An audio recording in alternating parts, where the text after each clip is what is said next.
Other things you can do is you can change your environment.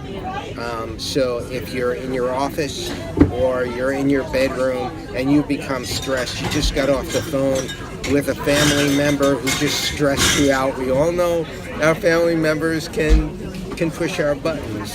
So, and first of all, again, recognize you've been stressed. That's so key because that breaks right away. You're breaking the automatic stimuli response pattern. You've stopped and you've recognized something.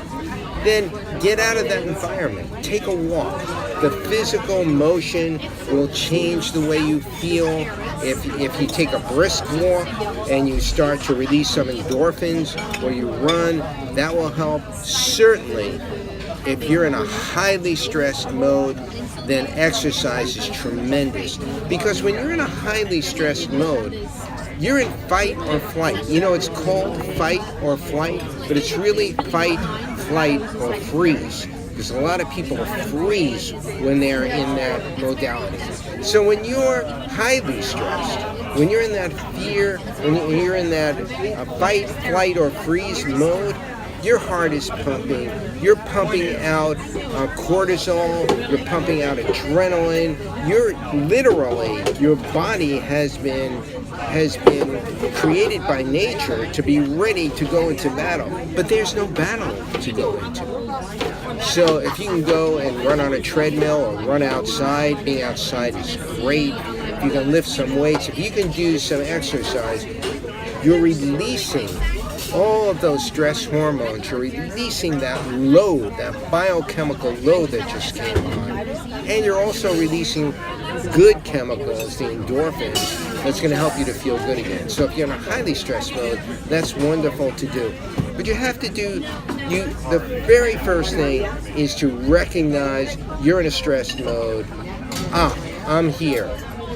Of course, one of the first rules of emotional states that I teach is to recognize that emotional states are transient. You're not there forever. You haven't been captured forever. It will pass. So, when you recognize that, that's a comfort to it, because sometimes we get trapped in those emotional states and we think, and it's as if we believe that that's it. We're there. We'll never escape. We will escape. And the sooner you realize that that will leave, the better off you'll be, and the more relaxed you can feel about it. Now, we all have great emotional states too, and aren't those good? I mean, we love to feel good, and it's wonderful to feel good. Sometimes we feel just a little too good. And when that happens, then, you also have to recognize this is a transient emotional state. You're not going to feel that good forever. Because just as in the stress mode, people do start to believe that, wow, now I'm feeling good. I'm going to feel like this. Oh, this is the way it's going to be. No. It's not going to be like that. And the sooner you recognize that, the better too. Enjoy it. Enjoy this great, feeling that you're having.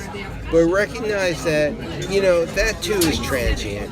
And it's going to be over at some point. And that's okay. That's part of life.